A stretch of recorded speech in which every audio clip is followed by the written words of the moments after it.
hindi yun ang plano nila na mag-constitutional amendment. Ang plano nila, baguhin yung interpretation. Well, it's only the Supreme Court that can interpret the Constitution. Mhm. So, yeah, go ahead. Baguhin yung interpretation, pero there is only one final interpreter. Mhm. And the final interpreter is the Supreme Court. Ah. Convict nila kung si Sara na 2/3 of 22. Mhm. That conviction can be challenged in the Supreme Court because it's unconstitutional. Why? What did you say? And what did Marcoleta say? Hindi, kasi di ba ang tawag dito, di ba merong teacher na nag-file ng kaso sa Supreme Court? Hindi natin kakampi yung teacher na yon. Pero ang gusto ng teacher, i-resolve ng Supreme Court, i-resolve ng Supreme Court yung quorum issue sa Senate. Ganon. At ultimately, i-declare na yung Gatchalian block ang may quorum. Na si Gatchalian ang tunay na Senate President. Ganon. At hindi na si Alan Peter Cayetano. Yung leadership ng Senate should be under William Gatchalian. Ganon. Wala kang nag-advise dun sa teacher na, girl, wala kang standing. Bakit ka may-excel? Hindi. Kasi ang ko doon, ang tawag dito, ang interpretation ko doon, which is also the interpretation of Senator Marcoleta, yung standing kasi, yung locus standing kasi is a technical requirement for the Supreme Court to decide on certain cases. In many cases, submitted before the Supreme Court, they do away with the technicalities, like yung legal standing na yan, yung mga, whether, yung, kasi pagka sinabi mong legal standing, meron yung criteria on how to prove that you have a standing to file a suit. In many cases, isinantabi na ng Supreme Court yung mga ganyang tanong if the legal question that you put forward is of transcendental importance. Ang position ko kasi is that, for me, dapat nagdesisyon ng Supreme Court at hindi na nila technical yung kaso. Kasi it is truly of a transcendental importance na ma-resolve yung quorum issue dyan. Kasi it is not as if it's not gonna happen, again. Lalo na pag hating-hati talaga yung dagat sa Senate. So this is something that should not be a cause of confusion and it should not put the Senate as an institution in limbo.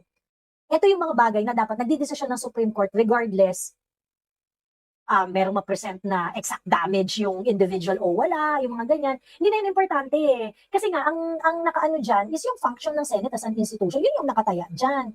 And I think, the Supreme Court can look at it that way and decide on it. O sabihin na natin merong mga technical requirements na hindi na yung petitioner. Pero, very, very important naman talaga yung issue. Diba? Nag-set na sila ng guidance right there and then. Kesa, hindi sila nag-decide and malalagay sa status quo yung sitwasyon. The status quo is not very, very helpful to the government. Diba? To the Senate as an institution also. Kasi, you put it in such a way na wala silang clear direction. Itong pinapaboran ng batas, itong grupo ni Senator Cayetano, while they have the legal foundation, while Alan Peter Cayetano must and still the Senate President, kitang-kita natin na yung access sa resources hindi binibigay kay Alan Peter Cayetano. 'Di ba? Yung Senate nga, yung mga Senate employees nga, including the yung comms ng Senate, hindi nga pinopost sa Alan Peter Cayetano.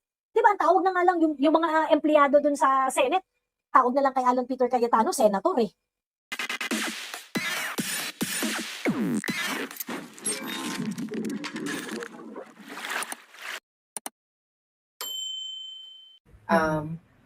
Ayan, my next question, do you think that this move by Joey will also pave the way na ma-change ang rules to impeach Sara from 16 votes to 12? It's only the Constitution that it's only the Supreme, it's only an amendment on the Constitution that could change that.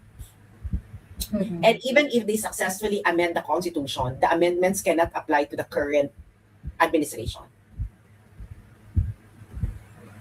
Maybe. Pero nakakaloka yun. Can you imagine? Gagastos ang buong bayan for constitutional amendment? For that? Ako mahalang constitutional amendments. Pero hindi yun ang plano nila na mag-constitutional amendment. Ang plano nila, baguhin yung interpretation. Well, it's only the Supreme Court that can interpret the Constitution. Mm-hmm. So, yeah, go ahead. Baguhin yung interpretation, pero there is only one final interpreter. Mm-hmm. And the final interpreter is the Supreme Court. if they will insist on changing the interpretation, it will delay the impeachment. Yeah, It will delay the impeachment. Ayun. it will delay the impeachment, and it will not only delay the impeachment if they successfully change the interpretation, and then base dun sa sa interpretative dance na ginawa nila, well, ma-convict nila kunwari si Sara na 2/3 of 22, Mm-mm. that conviction can be challenged in the Supreme Court because it's unconstitutional. Mm-mm. Hindi ba? So, mali yun. The impeachment trial is a constitutional process. Mm-mm. And who can interpret a constitutional anything in the Constitution, Joey? Who? Sorry. Who can interpret the Constitution? Supreme Court, only the courts.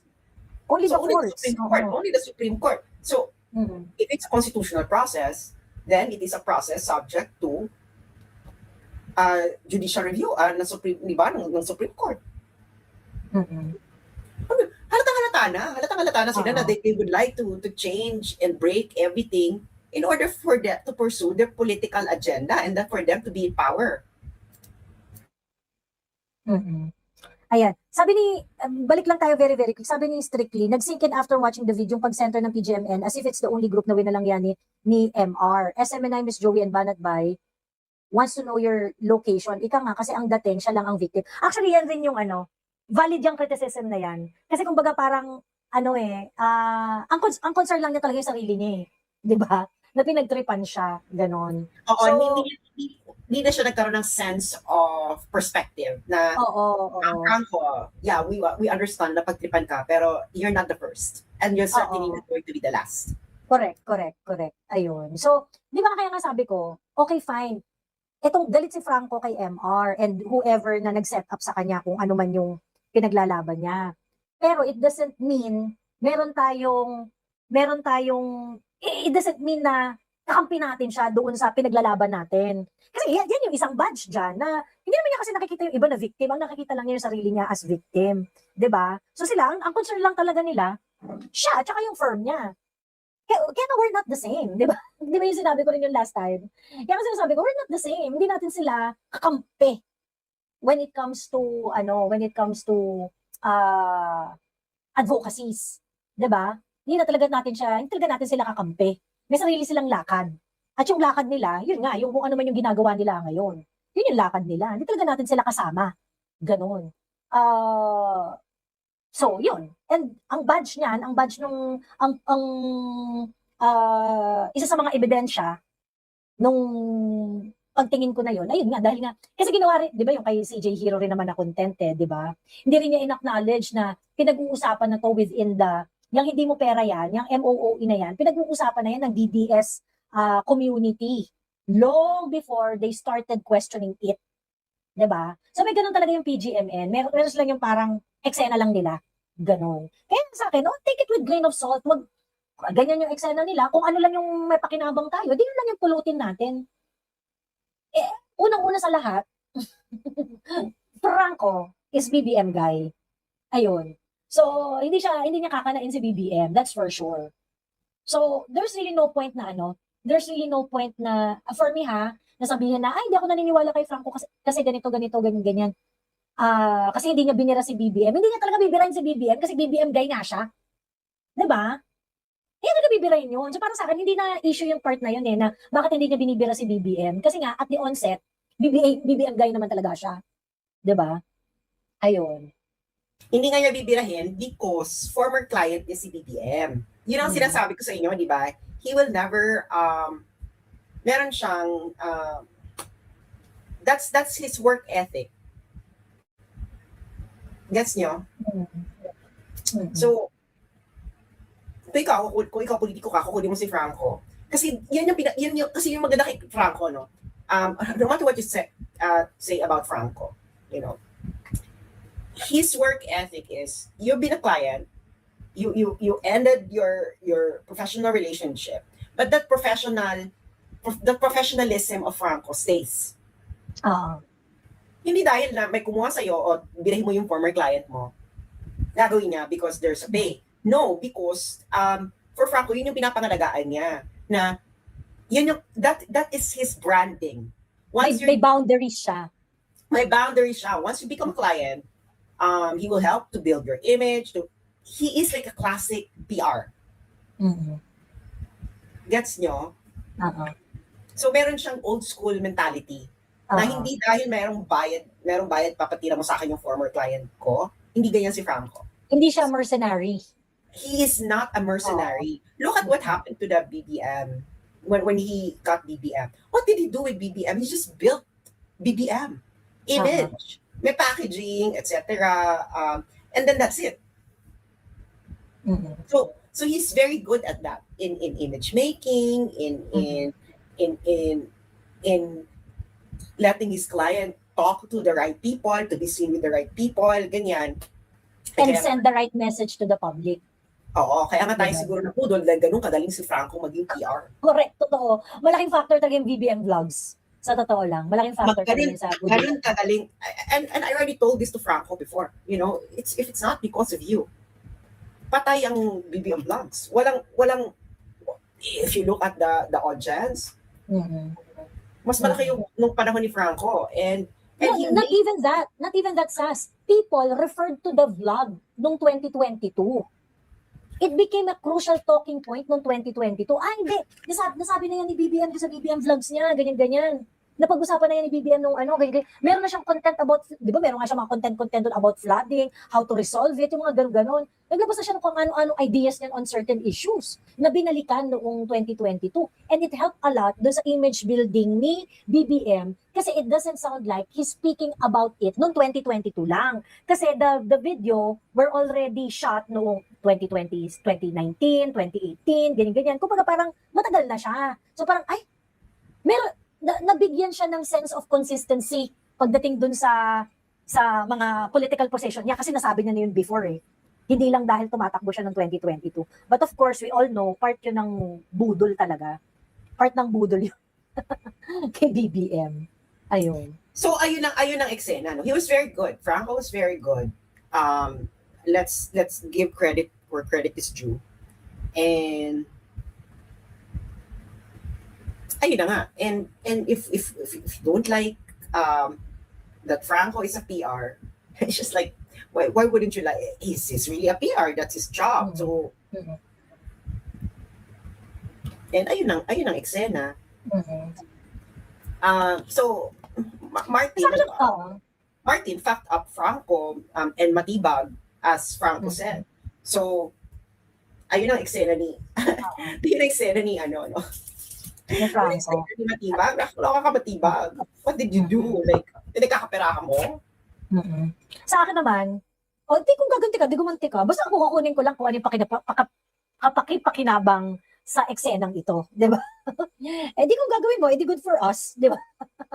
Di kung gagawin nila, good for us. Kasi, I think it's Franco himself. Pero pag PGMN, you can see there na the anchors criticize BBM, criticize Pink, criticize Sara, pero it was Franco himself telling us na for him, as a person, ito yung hindi niya gagawin. Kaya sabi ko, bakit sinabi niya that's the PGMN line? Hindi naman yung PGMN line kasi kinikriticize si Lenny, kinikriticize nyo rin, yung ibang anchors kinikriticize si Lenny, si Sara, you know, and other things. So, ayun ang eksena. Ayun. Anyway, ayan. Sabi ni si Kiander Jures, Miss Joey, nakakataba ng puso that you and Senator Marcoleta see eye to eye doon sa pag-dismiss ng SE sa complaint ng teacher. Malapit na akong maniwalang may prescience ka, Miss Joey. Why? What did you say? And what did Marcoleta say? Hindi, kasi di ba ang tawag dito, di ba merong teacher na nag-file ng kaso sa Supreme Court? Hindi natin kakampi yung teacher na yon. Pero ang gusto ng teacher, i-resolve ng Supreme Court, i-resolve ng Supreme Court yung quorum issue sa Senate. Ganon. At ultimately, i-declare na yung Gatchalian block ang may quorum. Na si Gatchalian ang tunay na Senate President. Ganon. At hindi na si Alan Peter Cayetano. Yung leadership ng Senate should be under William Gatchalian. Ganon. Wala kang nag-advise dun sa teacher na girl, wala kang standing. Bakit ka ma-excel? Hindi. Kasi ang ano ko doon, ang tawag dito, ang interpretation ko doon, which is also the interpretation of Senator Marcoleta, Yung standing kasi, yung locus standing kasi is a technical requirement for the Supreme Court to decide on certain cases. In many cases submitted before the Supreme Court, they do away with the technicalities like yung legal standing na yan, yung mga whether ano no yung kasi pagka sinabi mong legal standing, meron yung criteria on how to prove that you have a standing to file a suit. In many cases, isinantabi na ng Supreme Court yung mga ganyang tanong if the legal question that you put forward is of transcendental importance. Ang position ko kasi is that, for me, dapat nagdesisyon ng Supreme Court at hindi na nila technical yung kaso. Kasi it is truly of a transcendental importance na ma-resolve yung quorum issue dyan. Kasi it is not as if it's not gonna happen, again. Lalo na pag hating-hati talaga yung dagat sa Senate.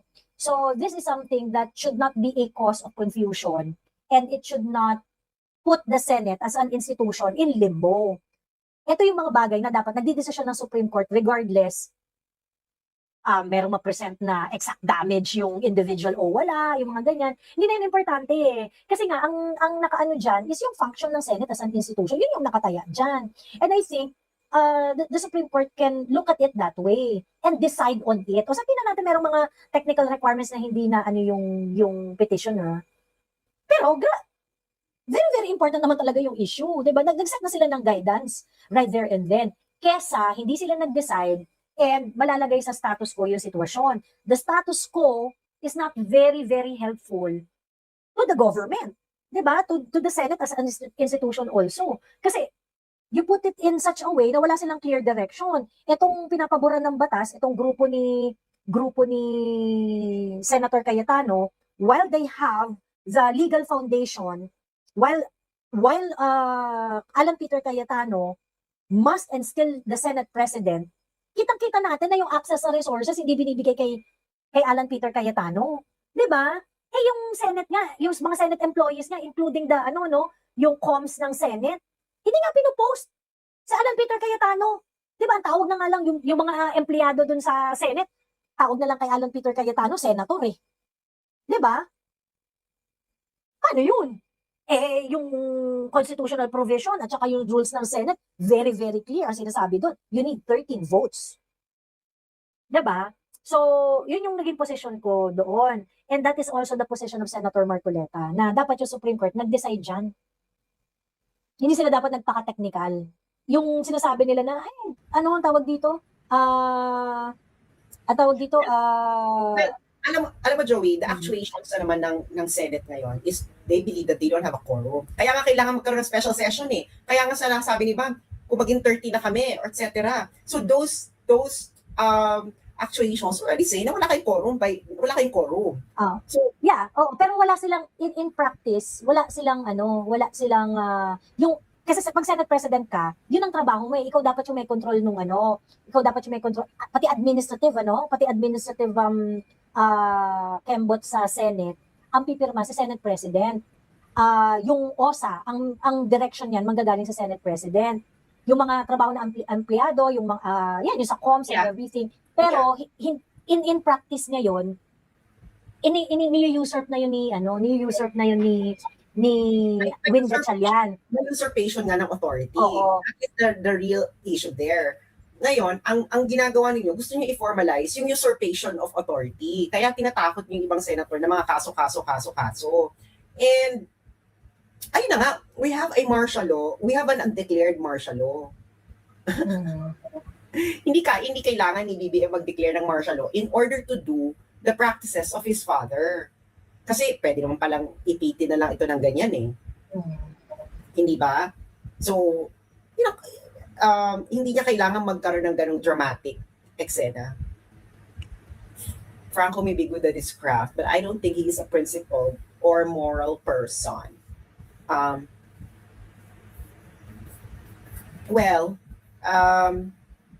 To be fair kay Franco, hindi niya tinitiras Inday even if BBM guys siya. Kasi sinabi na nga niya, di ba yung off-limits niya, Lenny, BBM, Sara. Actually, yung tinira ni Guanzon si BBM doon sa content niya. But Franco had to issue a statement, ng bonggang-bongga about it. Do we trust Franco? Well, trust him with what? Sinabi ko na nga sa inyo, di ba, na what are you gonna trust him with what?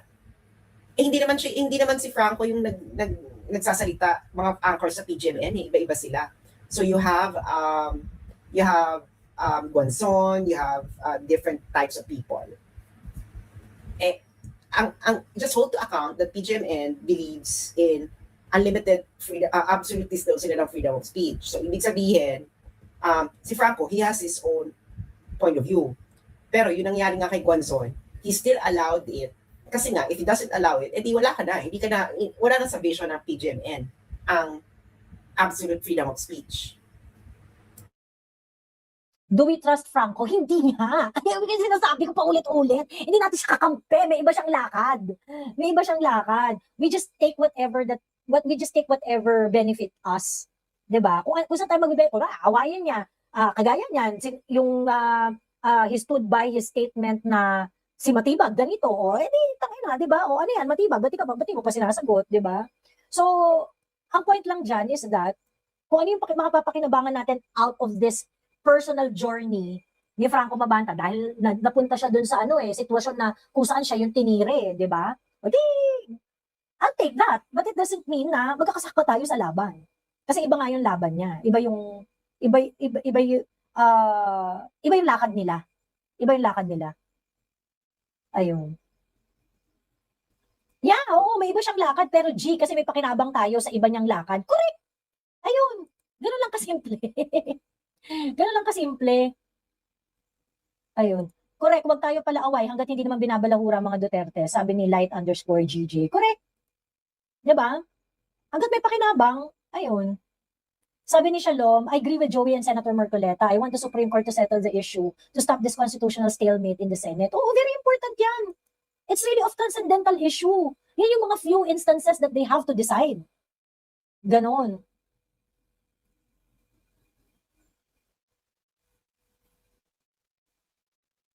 Ayun. What if drama lang tong issue kay Franco, added noise lang para makitang gumagalaw at may victim, alam mo yung pon para lang may ingay. Sabi ni Boss Frank, that's possible, pero kaya sabi ko, di ba? Kaya do not put your faith in it. Huwag yung idalin yung doon na parang ito yung magsasalba sa atin. Hindi nga ganoon. Diba? Get whatever it is that is useful for us, then move on. Tapos, let us wait kung whatever it is that they're going to do against Martin Romualdez and the Martin Romualdez machinery. If Franco would really wage a real damage on the Martin Romualdez machinery, yun ang antayin natin. I think anything beyond that is pointless. Anything beyond that is pointless. Like, for example, hindi nga tinitira si BBM. Hindi nga tinitira si BBM kasi BBM guy siya, dati niyang client yun. Diba? Parang harping on that, natirahin niya si BBM, na hindi nga yun yung agenda ng PR niya, is pointless. Diba? Sa vid ni Mabanta, isang napansin ko, Guanzon and Barsaga mentioned they're willing to mend fences with this admin kung babagsak si MR. Yung radar ko, set off alarm bells. Ayan. Ayun. The teacher is a registered taxpayer and a Filipino citizen. So I think that's the legal standing they're looking for. Alam nyo kaya mababa ang trust rating ng SE dahil mabagal sila. Sabi ni Shalom. Ayun, the enemy of our enemy is not our friend. Hindi tayo kakamping, okay? Sabi ni Moment of Inertia. Hindi naman talaga natin siya friend. Kaya nga di ba sinasabi ko, di natin siya kasama sa laban. Ang sinasabi ko is that the enemy of Martin Romualdez is good for us. Diba? Kaya ngayon yung sabi ko eh. Ba't kasi inaasong nakakampi natin yung PGMN? Hindi nga. Ayun. Sabi ni Senator Marcoleta, nagiging maingat ang SC, sila ang pagdedesisyon kasi magre-retire na ang mga Chief Justice. Bakit hindi kinaklarify ng SC yung quorum? Palagi silang tahimik. Well, yun nga yung disappointing. Kaya sinasabi ko sa inyo, we are on our own.